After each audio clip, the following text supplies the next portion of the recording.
안녕하십니까. 사주명리학과 풍수지리학을 연구하는 이상엽입니다.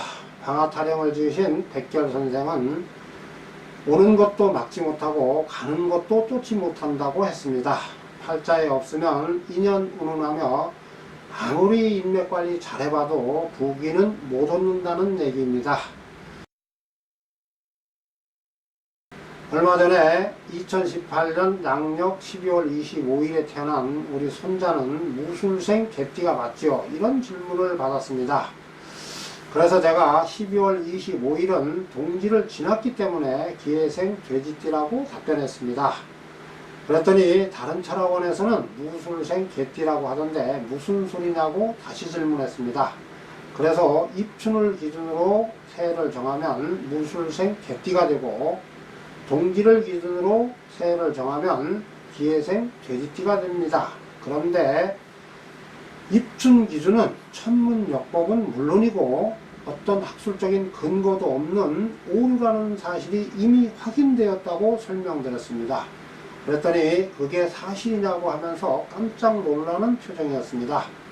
그래서 공주대 대학원 영리학과 A 교수와 사단법인 한국동양운명철학인협회가 언론에 제시한 사주팔자 입춘세의 기준에 대한 근거문헌은 동지세의 기준에 대한 근거문헌으로 확인 보도된 사실도 말씀드렸습니다. 그리고 600만 명이 점 헛봤다 충청투데이 2008년 3월 10일자 기사와 엉터리 좀 배웠다 데일리안 2008년 2월 21일자 기사를 보여드리고 또 평생 알던 내 사주가 틀렸다고 데일리안 2009년 5월 26일자 기사를 건네드리고 확인해보라고 했습니다. 그랬더니 기사 내용을 보시고 내가 직접 확인해 보고 싶은데 무엇을 어떻게 해야 동지 기준이 옳은지 입춘 기준이 옳은지 확인할 수 있느냐고 하셨습니다. 그래서 질문지 양식을 건네 주었습니다.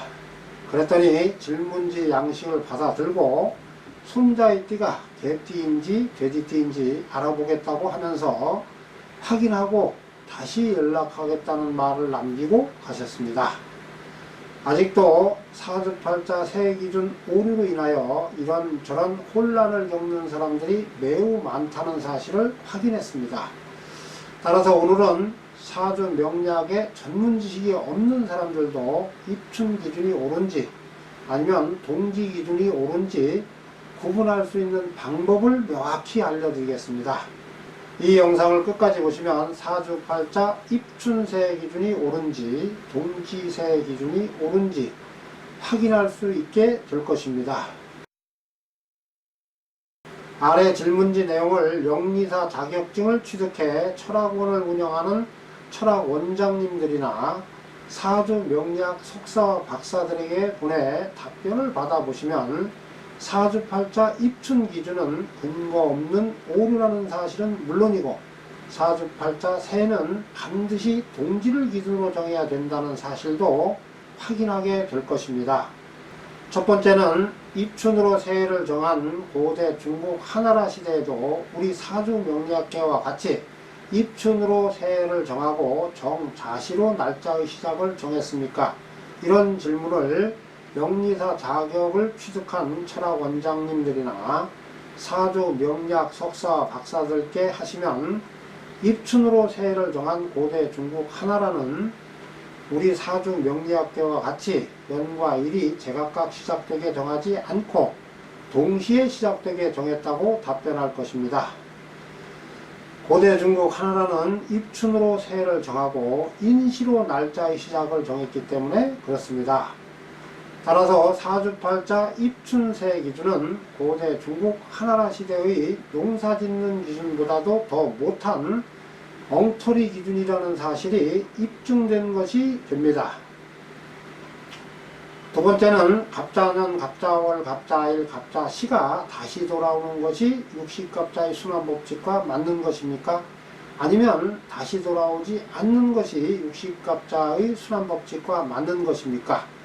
이런 질문을 영리사 자격증을 취득한 철학원장님들이나 사주 명리학 석사 박사들께 하시면 갑자년, 갑자월, 갑자일, 갑자시가 다시 돌아오지 않는 것은 오류가 분명하다고 답변하실 수밖에 없을 것입니다. 갑자년, 갑자월, 갑자일, 갑자시가 육식갑자의 기점이 되기 때문에 그렇습니다.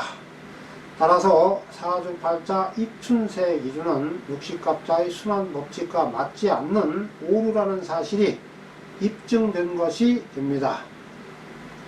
세 번째는 사주팔자 하루의 시작은 12지지의 첫 번째인 자를 기준으로 정하고 사주팔자의 새해는 12지지의 세 번째인 인을 기준으로 정하는 것이 12지지의 순환법칙과 맞는 것입니까? 이런 질문을 명리사 자격증을 취득한 철학 원장님들이나 사주 명리학 석사와 박사들께 하시면 사주팔자 입춘세 기준은 12지지의 순환법칙과 맞지 않는 오류라고 답변할 수밖에 없을 것입니다.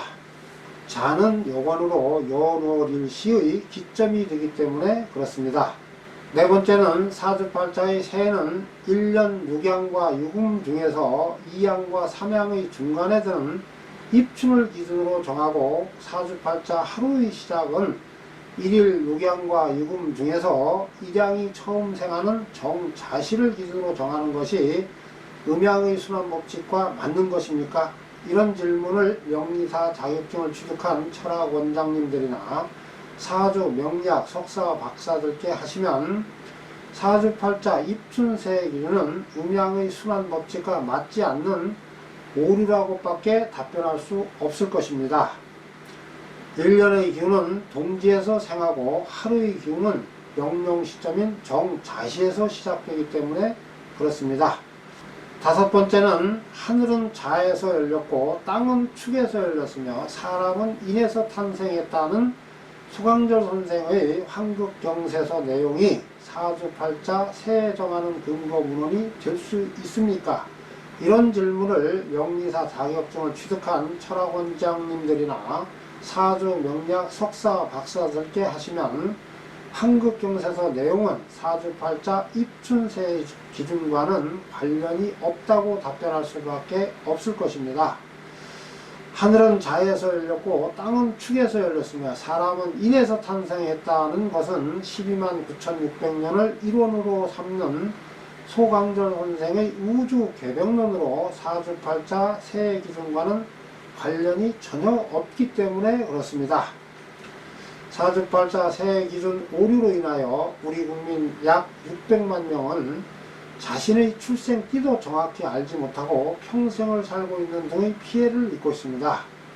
이런 피해는 복잡한 역법은 그만두고 육식갑자의 순환법칙만 정확히 알았어도 12지지의 순환법칙만 정확히 알았어도 발생하지 않았을 것입니다.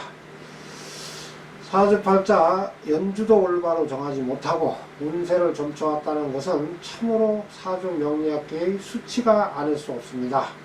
이런저런 사정을 고려하면 사주팔자 새해 기준 오류는 시급히 바로잡혀야 합니다. 오늘은 사주팔자 새해 기준 확인 방법에 대해서 말씀드렸습니다. 감사합니다.